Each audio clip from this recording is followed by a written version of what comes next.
और MPhil botany है मेरा। एमफिल बॉटनी है मेरा और 7 years टीचिंग एक्सपीरियंस है। FSc to BS level. BS recently 2 years का एक्सपीरियंस है मेरा, 2020 से 22 तक का ना।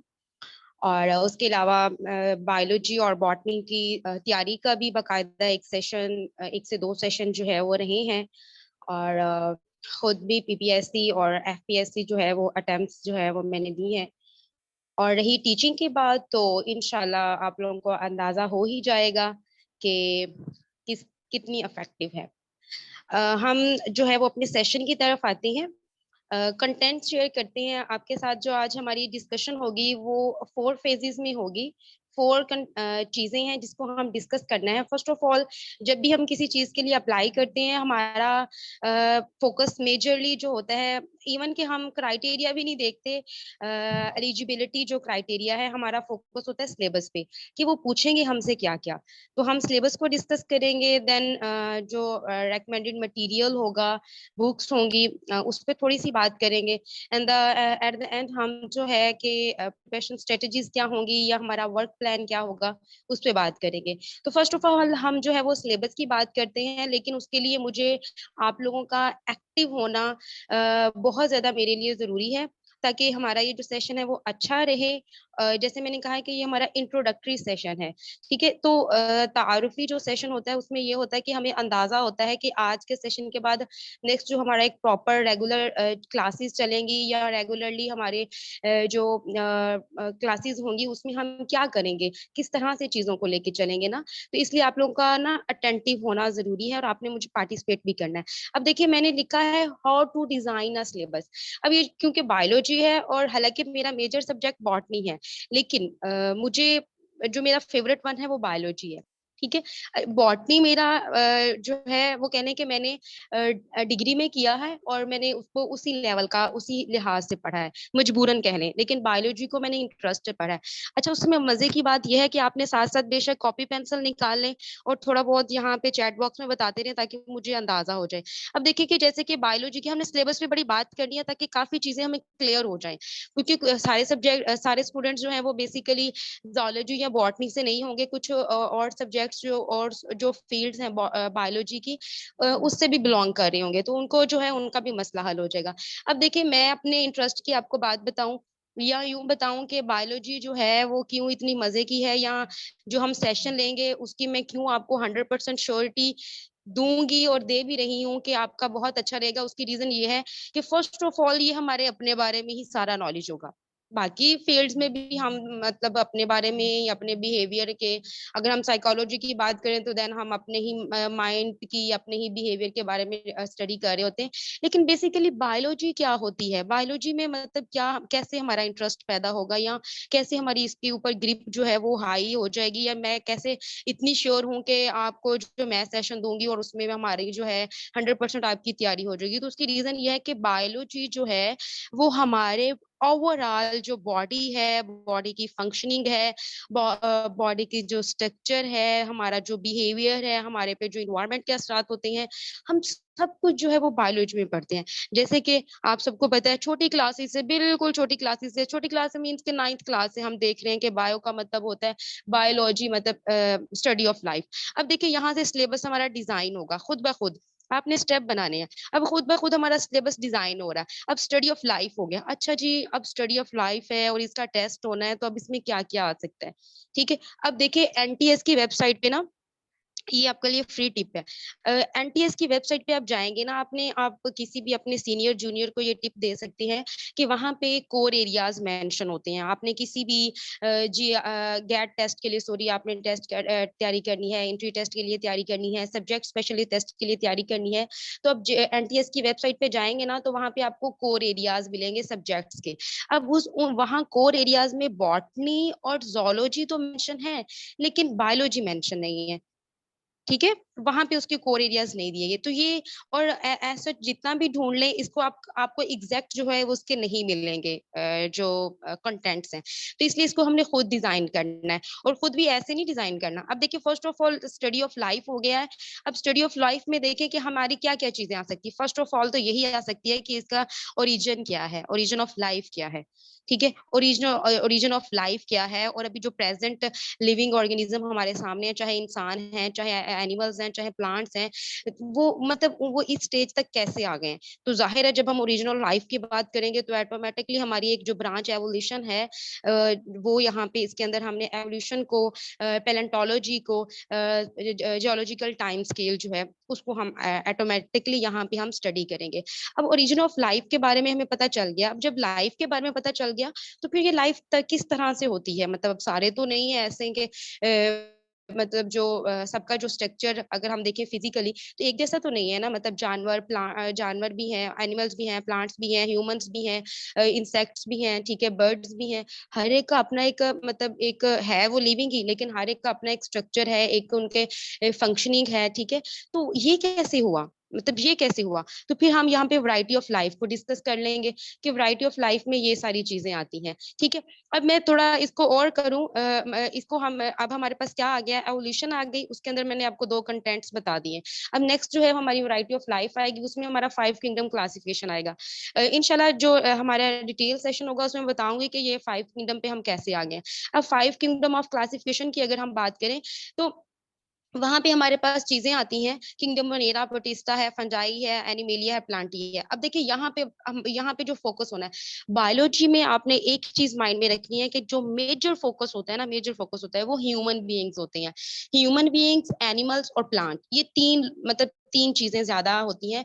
उनको कंसीडर किया जाता है बेसिक्स में, मतलब लाइक जो बैक्टीरिया है, फंजाई है, इनको भी लिया जाता है। इधर से भी क्वेश्चंस आते हैं, लेकिन जो ज्यादा आपका एरिया जिसपे आपकी ग्रिप अच्छी होनी चाहिए वो क्या होनी चाहिए, फंजाई, सॉरी क्या कह रही थी, एनिमल, प्लांट और ह्यूमन बीइंग्स। ठीक है, अब ह्यूमन बीइंग्स में भी अब जो नेक्स्ट स्ट्रक्चर की बात करेंगे।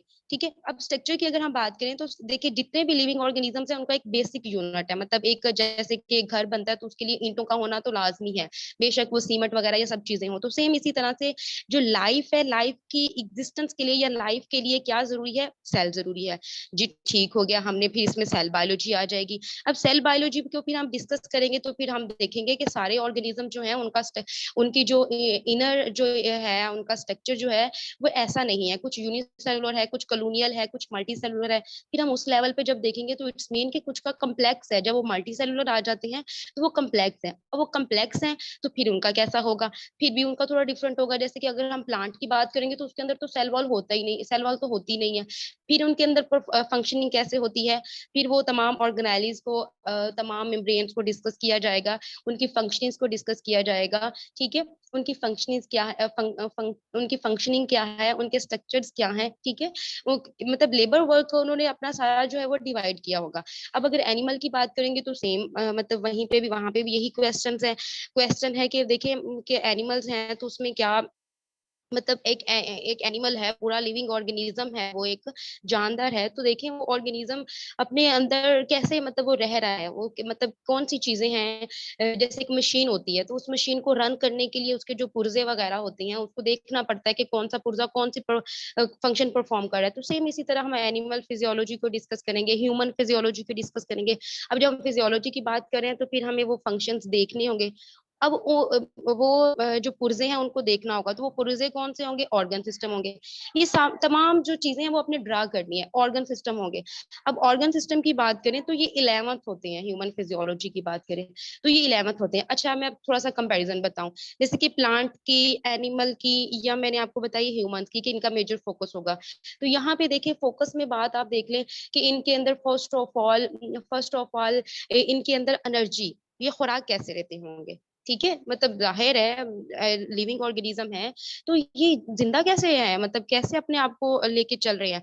तो उसमें फिर हम सबसे पहले डिस्कस करेंगे बायो एनर्जेटिक्स को। ठीक है, लिविंग जो थिंग्स है ना, लिविंग ऑर्गेनिज्म जो है, उनके अंदर एनर्जी कैसे बनती है, ठीक है, कैसे यूज होती है, कैसे स्टोर होती है, ये सब कुछ हम डिस्कस करेंगे। तो आपको जहन में बातें कुछ आ रही हैं कि बायो एनर्जेटिक्स को जब हम डिस्कस करेंगे तो ऑटोमेटिकली हमने इसमें फोटोसिंथेसिस, रेस्पिरेशन, वो ग्लाइकोलाइसिस, क्रब साइकिल, ये सब कुछ हम इसमें डिस्कस करेंगे, ठीक है। एनर्जी बन गई, चले ठीक हो गया जी, एनर्जी बन गई। अब यूज कैसे हो रही है, मतलब कहाँ पे, मतलब अब देखिए ये तो ऑटोट्रॉफ्स थे, इन्होंने तैयार कर ली। अब जब हम एनिमल्स पे बात आ जाएगी तो ये तो हेटरोट्रॉफ्स होते हैं। अब ये क्या करते होंगे बेचारे, मतलब एनिमल्स और ह्यूमंस। तो फिर न्यूट्रिशन को हम डिस्कस करेंगे, उसमें हम प्लांट्स को भी डिस्कस करेंगे, एनिमल्स को भी डिस्कस करेंगे, ह्यूमन बीइंग को भी डिस्कस करेंगे कि न्यूट्रिशन इनके अंदर कैसे होती है, ये कैसे जो है वो उस एनर्जी को लेते हैं, कैसे एनर्जी को लेते हैं और कैसे फिर उनको यूज करते हैं, कैसे स्टोर करते हैं, ठीक है।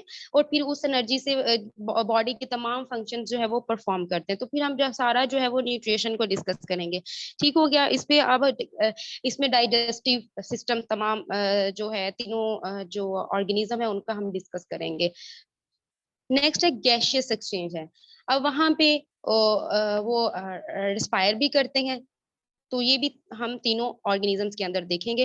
ट्रांसपोर्ट, अब देखिए तीनों ऑर्गेनिज्म की मैं बात इसलिए कर रही हूँ, हमने यूनिसेलुलर को भी पढ़ना है, बैक्टीरिया को भी पढ़ना है, वायरस को भी टच करना है, ऐसी बात नहीं है कि उसको नहीं करना है। क्योंकि मैंने आपको पहले पॉइंट में बताया कि लिविंग ऑर्गेनिज्म की बात हो रही है, लाइफ की बात हो रही है, स्टडी ऑफ लाइफ है, तो उसमें हमने कोई भी चीज छोड़नी नहीं है, ठीक है। अब फिर जब गैशियस एक्सचेंज होता है तो फिर अब एक बॉडी में एक चीज, अब जैसे जैसे कि स्टमक में खुराक जा रही है, ठीक है, तो अब ये कैसे ब्लड में और फिर कैसे पूरी बॉडी को एनर्जी मिल जाती है, तो ये क्या होता है। तो हम यहाँ पे ट्रांसपोर्ट भी देखेंगे, इसमें हमारा सर्कुलेटरी सिस्टम भी आ जाएगा, ठीक है। प्लांट्स के अंदर भी देखेंगे, एनिमल्स के अंदर भी, इसको ह्यूमंस के अंदर होम्योस्टेसिस भी हम देखेंगे, ठीक है। स्पोर्ट एंड मूवमेंट भी, मतलब कैसे वो फिर मूव करते हैं उनके ऑर्गेनिजम्स, मतलब एक जगह से, जाहिर है वो लिविंग है, तो वो एक जगह से दूसरी जगह मूव कर रहे हैं, तो उनको फिर कौन सी चीजें जो है वो उनको हेल्प कर रही हैं, कौन से जो पुर्जे हैं वो इसको इस चीज में हेल्प आउट करते हैं, सपोर्ट कौन से देते हैं, मूवमेंट में कौन हेल्प करता है, कंट्रोल कौन करता है, इस पूरी फंक्शनिंग को कंट्रोल कौन कर रहा होता है। तो ये तमाम चीजें हम देखेंगे। अच्छा, फिर मजे की बात है, एक क्वेश्चन और आता है कि चले एक एक लाइफ ओरिजिनेट हो गई, एक एक ऑर्गेनिज्म तो बन गया, तो क्या इनकी मतलब नस्लें आगे ये नहीं है, इनकी इतनी आबादी कैसे हो गई होगी। तो रिप्रोड्यूस किया उन्होंने, रिप्रोड्यूस किया, रिप्रोडक्शन हुई। तो यहाँ पे फिर हम रिप्रोडक्टिव सिस्टम को पढ़ेंगे, देखेंगे कि प्लांट्स अगर रिप्रोड्यूस करते हैं, अपने जैसे ऑर्गेनिज्म बनाते हैं, तो कैसे बनते हैं, एनिमल्स के होते हैं तो वो कैसे होता है, ह्यूमंस में होता है तो वो कैसे होता है। तो उसमें हम सारा रिप्रोडक्टिव सिस्टम डिस्कस करेंगे। अब देखिए रिप्रोडक्टिव सिस्टम की बात जब आएगी तो फिर और क्वेश्चन उठेंगे। कैसे उठेंगे कि चलें जी, एक प्रोसीजर हमने पढ़ लिया, रिप्रोडक्टिव जो है ऑर्गन्स के बारे में पढ़ लिया हमने, ठीक हो गया। लेकिन अब ये मतलब कैसे सेल डिवाइड हो जाता है और ये प्रोसीजर कहाँ पे होता है, कौन से एक कौन सा मतलब ऐसी साइट होती है जो इसके लिए रिस्पॉन्सिबल होती है। तो देखिए इसमें सेल क्रोमोसोम्स एंड डीएनए की बात हो जाएगी कि ये जो होते हैं ये स्पेसिफिकली, और फिर ये कैसे हो जाता है कि सेम वैसा ही इंडिविजुअल पैदा हो जाता है ना, मतलब सिमिलैरिटीज काफी ज्यादा होती हैं। तो ये कैसे होता है, तो फिर हम उसके लिए, हमारे पास इस क्वेश्चन का आंसर ये होगा कि उसके लिए एक स्पेसिफिक जो है कंपोनेंट्स होते हैं, जैसे क्रोमोसोम्स होता है, डीएनए होता है, ये स्पेसिफिक ऑर्गन्स होते हैं, ऑर्गेनेलीज होती हैं जो रिस्पॉन्सिबल होती हैं। फिर ये होती है, फिर आगे ये डिवाइड कैसे होती है, मतलब अब 46 तो एक के अंदर है, एक ह्यूमन, कंप्लीट ह्यूमन के अंदर, मतलब एक ह्यूमन के अंदर कंप्लीट 46 होते हैं, तो फिर वो 46 अगर वो आगे ट्रांसफर कर देगा तो उसके पास तो फिर जीरो बच जाएगा। तो मतलब ये सब कैसे होता है, तो इसके लिए हम सेल साइकिल को देखेंगे ना, माइटोसिस क्या होती है, मियोसिस क्या होती है, ठीक है। अब देखिए इसमें देखें फिर ये जीन्स में वेरिएशंस कैसे आती हैं, कुछ डिसिमिलरिटीज होती हैं, कुछ सिमिलरिटीज होती हैं, ठीक है। तो ये इन तमाम चीजों के बारे में हम डिस्कस करेंगे, ह्यूमन फिजियोलॉजी। और एट द एंड जो है वो फिर हम इन्वायरमेंट के साथ इनका क्या रिलेशन होता है, इकोसिस्टम है, ठीक है, इसको हम डिस्कस करेंगे। फिर बायोटेक्नोलॉजी को भी लाजमी डिस्कस करेंगे, एप्लीकेशन जो है इसकी, लाइक ह्यूमन लिविंग ऑर्गेनिजम्स को कैसे ह्यूमैनिटी के लिए या ह्यूमंस के बेनिफिट्स के लिए यूज किया जाता है, तो उसमें हमारी बायोटेक्नोलॉजी कवर हो जाएगी। और इसी में जो लास्ट वन है वो हम डिजीजेस को डिस्कस करेंगे कि इन पे अगर इनका कोई पुर्जा खराब हो जाता है तो फिर उस पुर्जे के इन पे उसकी खराबी की वजह से पूरी मशीनरी पर क्या असरात होते हैं, तो उसको डिस्कस करेंगे। अच्छा, साथ साथ में क्वेश्चन ही लेती जाऊं। एक बच्ची का मैंने मैसेज देखा, वो कह रही है इट्स मीन कि हमें जो है वो एफएससी का सारा सिलेबस जो है वो कवर करना पड़ेगा। बिल्कुल आपने सही पॉइंट पकड़ा है, एफएससी का सारा सिलेबस होगा, लेकिन वो सिर्फ वो आपकी बेस होगी। स्टार्ट आपका एफएससी से ही होगा।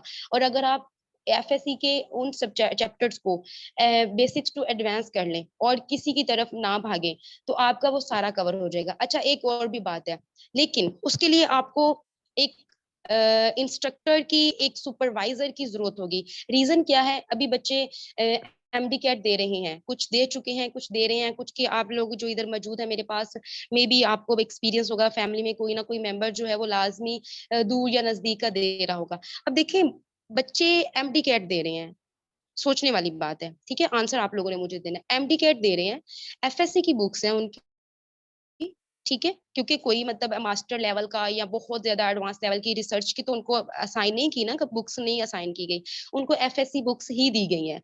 लेकिन फिर भी बच्चों का क्लियर नहीं हो पा रहा, इतनी स्ट्रगल के बावजूद, इतनी एक्सपेंसिव मतलब बहुत कम बच्चों का हो रहा है, बहुत कम बच्चे वो उस मेरिट पे जा रहे हैं।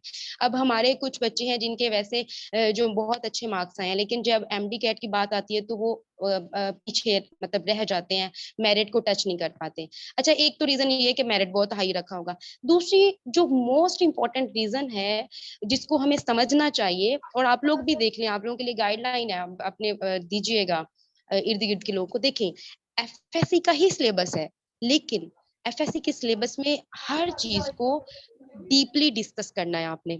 अब एवोल्यूशन की बात हो रही है ना, तो एवोल्यूशन में आप देखें, वहां पे उन्होंने रॉक्स की बात की गई है, फॉसल्स की बात की है उन्होंने, ठीक है, उन्होंने जोलॉजिकल टाइम स्केल की बात की है। एवोल्यूशन की अगर बात की है तो उसमें आपको पता होना चाहिए, आपको एटलीस्ट पता हो कि कौन से ईरा में कौन से जो है वो ऑर्गेनिजम्स इवोल्व हुए थे। अब देखें, एफएससी लेवल बुक के अंदर ये सब चीजें नहीं है, लेकिन ये वर्ड्स यूज हुए हैं, एफएससी की बुक में ये वर्ड्स यूज हुए हैं, ठीक है। सेम अगर हम किसी और चैप्टर की एग्जांपल ले लें, अब वो बच्चे एफएससी का किया, इसलिए मैंने ये बाद में क्लियर करना था, मैंने कहा साथ साथ क्लियर करती चलूं, लेकिन आपने कंटेंट्स वही लेने हैं, ठीक है, और अपनी बेसिक बनाना उसी को, मतलब पहला जो स्टेप आपकी तैयारी का होगा, आपने यही से स्टार्ट लेना है।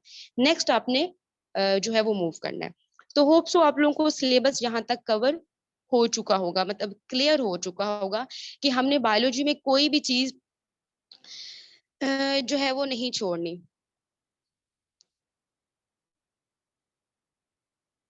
जी, कवर करना है, लेकिन मैं आपको बताती हूँ, इसमें ना कोई भी सब्जेक्ट होता है ना, उसके कोर एरियाज होते हैं, मतलब स्पेसिफिक होते हैं। अब देखिए, मैंने पूरा सिलेबस आपके साथ डिस्कस किया है, लेकिन मैंने साथ ही आपको बताया है कि हमने मेजरली जो है वो ह्यूमंस को जो है वो टारगेट करना है, एनिमल्स को टारगेट करना है, एंड प्लांट्स को टारगेट करना है। मैंने यही बात की ना। तो यहाँ पे, अब यहाँ पे इसमें भी आके जो हमारा मेजर होगा वो जेनेटिक्स हो जाएगा। अब एवोल्यूशन से भी क्वेश्चन आएंगे, लेकिन जो जेनेटिक्स है, जो क्रोमोसोम्स है, ये वाली चीजें, मतलब ये थोड़े इसके कोर एरियाज है, बायोलॉजी के ये कोर एरियाज है, क्योंकि मतलब इस टाइम ये रिसर्च में भी सबसे ज्यादा इसी पे वर्क हो रहा है, ठीक है, बाकी फील्ड्स में भी है, लेकिन ये सबसे ज्यादा चेंजेस लेके आने में, बायोटेक्नोलॉजी में भी इसी लेवल पे बात हो रही है, मतलब जीन्स लेवल पर चेंजेस हो रही हैं और सब कुछ करवाया जा रहा है ना, तो मतलब ये हमारे कोर एरियाज हैं। इनको, इनसे मेजर पोर्शन आने का मतलब चांसेस होते हैं, और इन्हीं पे जो है वो मेजर फोकस होना चाहिए। बाकी हर में से जो है वो आपका 5 to 8% हर में से आता है, मतलब हर सब्जेक्ट, हर फील्ड में से, जो मैंने मेजर फील्ड्स आपके साथ डिस्कस की हैं, ठीक है। मजीद आपकी जो है ना वो क्लियर हो जाएगा उसके अंदर, जो एट द एंड मैं आपको जब पैटर्न डिस्कस करूंगी ना कि क्वेश्चन किस टाइप के आते हैं, और फिर जब आप मेरे ये सेशन लेने के बाद, अब जब आप पास्ट पेपर को खोल के देखे होंगे ना, तो आपको सारा अंदाजा हो जाएगा कि कैसे हमने चीजों को लेके चलेंगे, या किस तरह से जो है वो क्या कहते होते हैं, आपके लिए आसानी हो जाएगी, ठीक है। अब सिलेबस क्लियर हो गया सबको, अब हम नेक्स्ट आते हैं। नेक्स्ट, जैसे ये मटेरियल की बात की है इन्होंने, तो हम नेक्स्ट जो है वो मटेरियल की तरफ आते हैं। अब देखिए, मटेरियल में बेसिक आपकी एफएससी ही होगी, ठीक है, फर्स्ट ईयर और सेकेंड ईयर। आपको जो सेशन में भी चीजें ली जाएंगी, वो आपको इसी आपको बाकायदा टास्क दिए जाएंगे, और ऐसा नहीं है। अच्छा, ये सम तमाम बच्चों को ये क्लियर है। मैं हमेशा अपने सेशन में एक बात करती होती हूँ कि देखें, आज के दौर में मटेरियल जमा करना कोई मुश्किल काम नहीं है, कोई मुश्किल काम नहीं है। आपको बहुत सारा मटेरियल गूगल पे मिल जाएगा, बहुत सारा मटेरियल यूट्यूब पे मिल जाएगा। लेकिन मसला ये आता है कि how to memorise, how to learn, मतलब सीखें फिर उसको मेमोराइज कैसे करें और फिर हम उसमें 100% रिजल्ट कैसे ले लें, और वो होता है चेक एंड बैलेंस के साथ। और उसके लिए आपको एक सुपरवाइजर की, एक इंस्ट्रक्टर की, या एक बकायदा एक प्लेटफॉर्म के साथ अटैच होने की जरूरत होती है। ठीक है, तो अब ये एफएससी लेवल पे चीजों को हम डिस्कस करेंगे। इसको हम जो है वो क्या कहते होते हैं, हमारा अपना इनिशियल पॉइंट बनाएंगे, मतलब इसको हम अपनी बेस बनाएंगे। और इसी पे बाकायदा आप लोगों को टास्क दिए जाएंगे। ऐसा नहीं है कि आप पे छोड़ा जाएगा, बल्कि आपको बाकायदा टास्क दिए जाएंगे कि आप बकायदा इस आपको टास्क दिए जाएंगे कि आपने हर हाल में इसको कवर करना है। इसमें से मैक्सिमम जो चीजें हैं आपने इसकी जो है मैक्सिमम जो टॉपिक्स आ रहे हैं उसके ऊपर अपनी अंडरस्टैंडिंग डेवलप करने के बाद हमें खुद से नोट्स डेवलप करके हमारे साथ शेयर करने हैं। आपको मतलब पूरा एक हार्ड वर्क, मतलब पूरी एक हार्ड सिचुएशन में आपको रखा जाएगा, अंडर प्रेशर आपको इन इस सेशन में रखा जाएगा। क्योंकि हमारा जो मेजर फोकस होगा वो होगा आपकी कामयाबी, आपका जो जॉब, जो आप जिस चीज के लिए पे करेंगे या जिस चीज के लिए आप हमारे साथ अटैच होंगे, अपना टाइम हमें देंगे, एट द एंड वो चीज आपको मिल जाए, ये हमारा मेजर फोकस होगा। सेकेंडली जो है बायोलॉजी, कभी भी ना मैं खुद भी पाकिस्तानी ऑथर्स को पढ़ती रहती हूँ, और मैंने भी तैयारी के लिए उनको जो है सिलेक्ट किया था। लेकिन आपको हमेशा ये पल्ले बांध दे कि आप हमेशा, आपको मजा जो है वो फॉरेन ऑथर्स की बुक को पढ़ने में ही ज्यादा आएगा। हाँ, आपको शॉर्टकट्स के लिए, इजी इजी वर्डिंग के लिए, जल्दी चीजें याद होने के लिए आपको हेल्पिंग बुक्स भी मिल जाएंगी, आपको पाकिस्तानी ऑथर्स की बुक्स भी बहुत सारी मिल जाएंगी। ऐसा नहीं है कि वो बिल्कुल फ्लॉप है, ऐसा नहीं मैं कह रही, बिल्कुल भी नहीं कह रही। लेकिन मैं ये कह रही हूँ कि जब हमें 99 to 100% जब हमें सक्सेस चाहिए होती है ना, तो फिर हमें ज्यादा से ज्यादा अथेंटिक चीजों की तरफ जाना चाहिए या वैल्यूड चीजों की तरफ जाना चाहिए। तो उसके लिए होते हैं इंटरनेशनल ऑथर जो होते हैं, फॉरेन ऑथर जो होते हैं, उसके लिए। तो उसके लिए हम कैम्बल बायोलॉजी जो है ना, इस बुक की तरफ जाएंगे। इसके भी बकायदा इन्हीं टॉपिक्स को, यही टॉपिक्स हमने वहां पे डिस्कस करने हैं वहीं पे। और फिर नोट्स भी आपसे प्रिपेयर करवाए जाएंगे और आपको खुद भी मटेरियल प्रोवाइड किया जाएगा। और सबसे जो अहम चीज है वो है आपके सेल्फ नोट्स।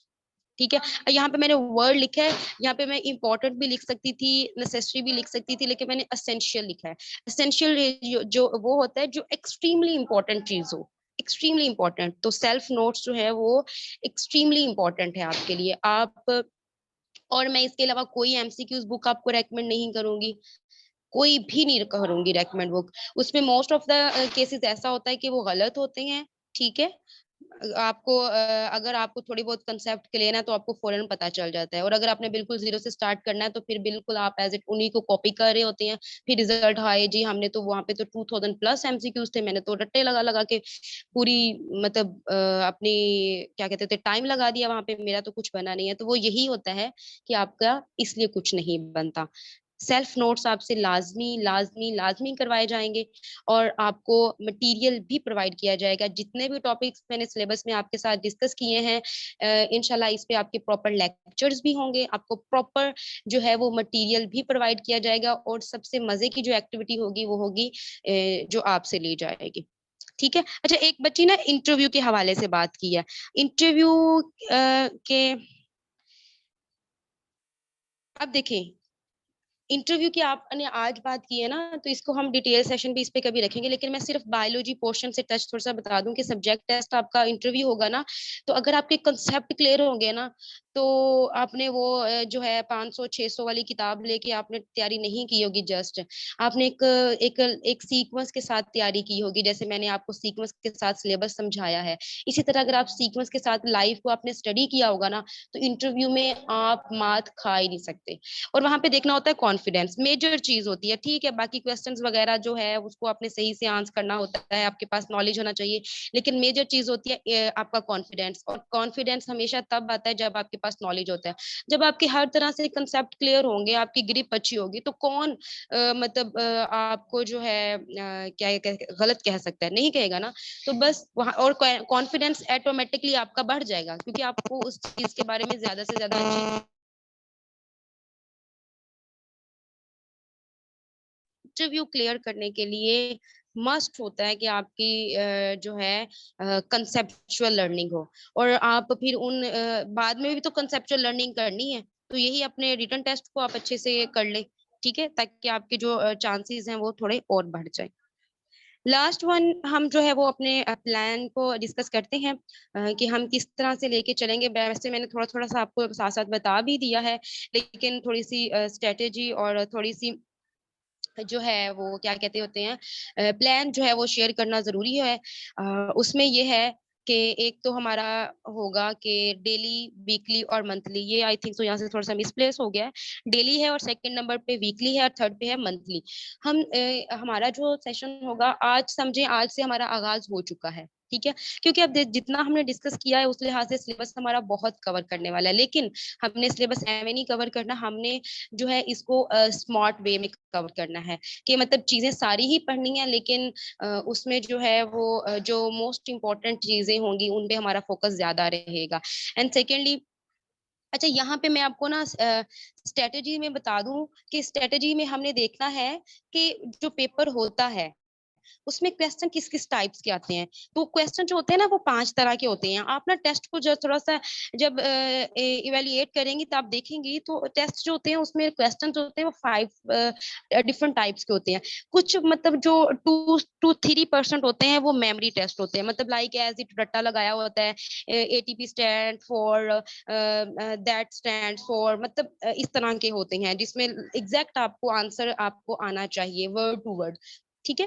अच्छा सेकेंडली जो होते हैं वो क्वालिटेटिव होते हैं। क्वालिटेटिव होते हैं कि कोई चीज है एब्सेंट है, कोई चीज एब्सेंट है या प्रेजेंट है, तो वो किस तरह से है, ठीक है।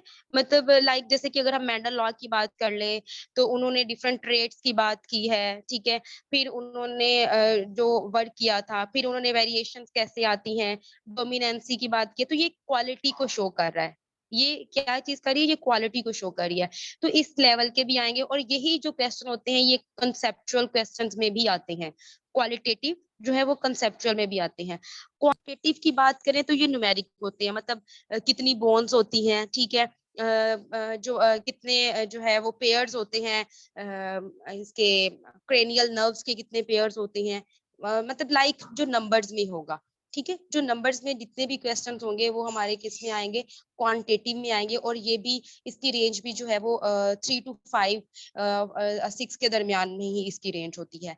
सेकेंड, अगर हम थर्ड नंबर पे बात करें तो एप्लीकेशंस, मतलब अप्लाइड जो जो लिविंग ऑर्गेनिजम्स को जो यूज करके या उनसे उनके इस्तेमाल से इंडस्ट्रीज में क्या इसका यूज हो रहा है, ह्यूमन बीइंग, ह्यूमंस लाइफ में मतलब क्या क्या बेनिफिट्स इनको हो रहे हैं, तो इनकी एप्लीकेशन पे बात आएगी।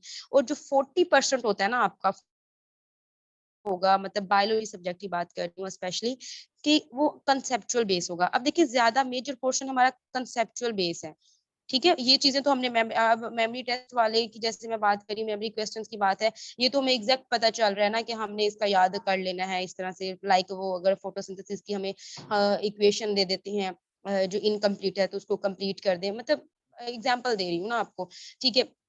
अब वो एग्जैक्ट जैसे कि मैंने एक एटीपी का सिंपल आपको बताया है, या फिर वो जो है नाइट्रोजनिस बेसिस का पूछ लेते हैं, ठीक है, न्यूमेरिकल की बात। लेकिन जो 40% है वो आपका कंसेप्चुअल है, वो आपका कंसेप्ट क्लियर होगा, आपकी बेस स्ट्रांग होगी, ठीक है, आप बैकग्राउंड अच्छे से जानती होंगी तो आप उसको अच्छे से अटेम्प्ट कर पाएंगे। देखिए यहाँ पे हमें और ज्यादा क्लियरनेस होगी है जब हम तैयार करेंगे, जब हम पढ़ेंगे। अब फॉर एग्जांपल हमारी पहली क्लास होती है, और पहली क्लास भी क्लास हम रख लेते हैं इस पे रख लेते हैं, किंगडम प्लांटी पे चले रख लेते हैं हम पहली क्लास। अब किंगडम प्लांटी की जब हमने पहली क्लास रखी है तो हमने इन 5 चीजों को सामने रखते हुए हम डिस्कस करेंगे कि यहाँ से हमारे जो मेमोरी टेस्ट मतलब मेमोरी क्वेश्चंस कितने बन सकते हैं जो मेमोराइज हमने करने हैं, क्वांटिटेटिव किस तरह से बन सकते हैं, इसमें एप्लीकेशन से मतलब रेलिवेंट जो है वो किस तरह से क्वेश्चन, तो ऑटोमेटिकली हमारे नोट्स अपने खुद के बन जाएंगे, और जब हमारे खुद अपने हाथ से बने होंगे तो अंडरस्टैंडिंग ज्यादा डेवलप होगी, ठीक है। क्लियर है यहाँ तक आपको? अब यहाँ पे डेली क्लास होगी, मतलब कोर्स बहुत ज्यादा है, ठीक है, इसलिए इसकी जो क्लासेस होगी वो 4 days इन अ वीक, मतलब मंडे टू थर्सडे क्लास हुआ करेगी, और यही टाइम होगा 9 बजे का, ठीक है, मंडे टू थर्सडे जो क्लास होगी। बीच में फिर ऐसा नहीं है कि आपको फ्री छोड़ दिया जाएगा, फ्राइडे और सैटरडे आपका ऑफ तो होगा, लेकिन आपको टास्क दिया जाएगा, और संडे आपका जो है वो वीकली टेस्ट हुआ करेगा। वो वीकली टेस्ट आपसे लिया जाएगा, कोशिश की जाएगी कि वो पैटर्न के मुताबिक, पीपीएससी के पैटर्न के मुताबिक, एफपीएससी के पैटर्न के मुताबिक हो, और आपके साथ शेयर किया जाए। वो जो वीक में आपने 4 दिन में जो जो टॉपिक्स कवर किए होंगे ना, वो उन्हीं से रेलिवेंट होगा। सही हो गया। फिर एट द एंड मंथली है, जैसे कि ये 2 मंथ का सेशन है, तो इसमें हमारे 2 मॉक्स टेस्ट इस तरह से भी बन जाएंगे, और वैसे भी इंशाल्लाह आपके साथ जो लोग भी कनेक्टेड रहे, कनेक्ट होंगे इंशाल्लाह at the time of test, ठीक है, वहां भी हम आपके साथ ही खड़े होंगे।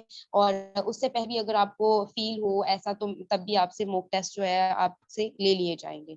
तो ये सारा जो है वो आपका डिस्कस हो जाएगा, डिस्कस हो गया है।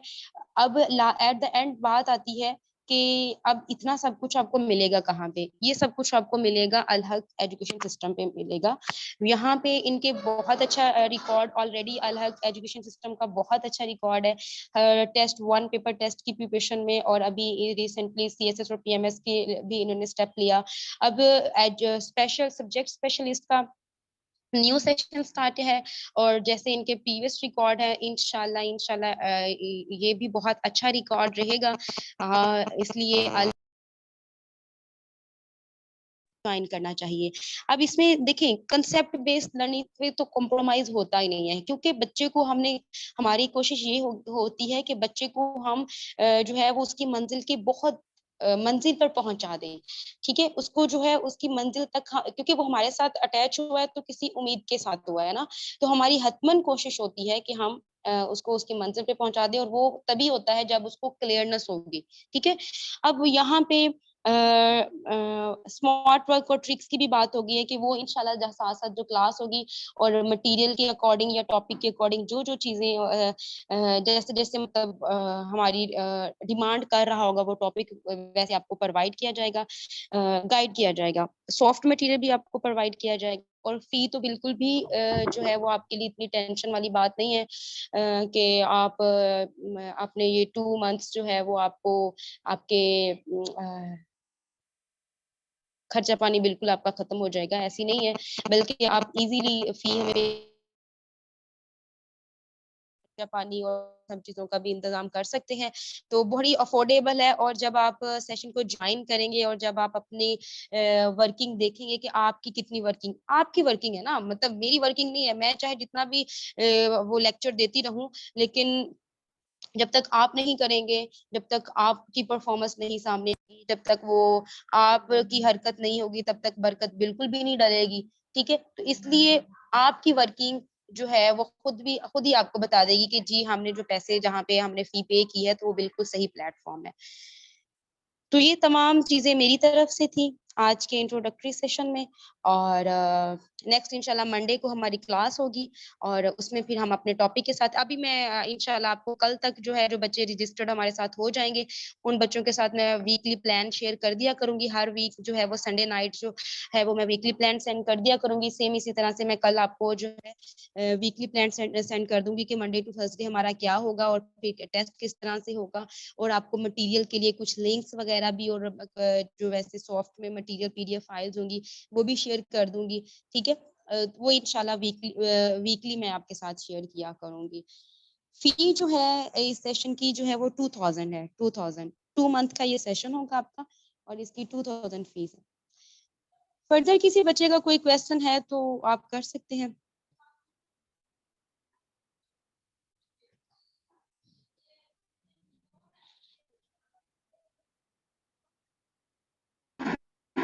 जी, अस्सलाम जो वालेकुम नंबर मैम। दिया गया है आप उस पे कांटेक्ट कर लें, जो नंबर दिया गया है उस पे आप फर्दर जो है रजिस्ट्रेशन के हवाले से आप वहाँ पे कर सकती हैं।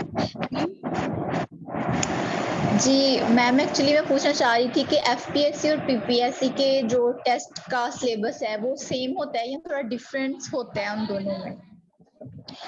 उसमें ना थोड़ा सा डिफरेंस, थोड़ा सा, ज्यादा नहीं, कुछ कुछ चैप्टर्स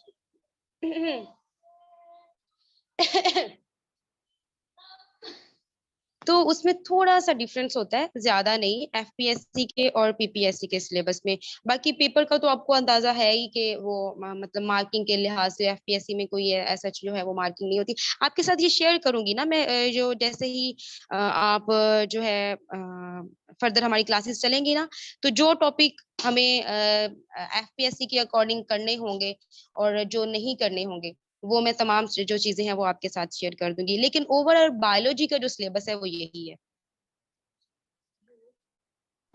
ओके मैम।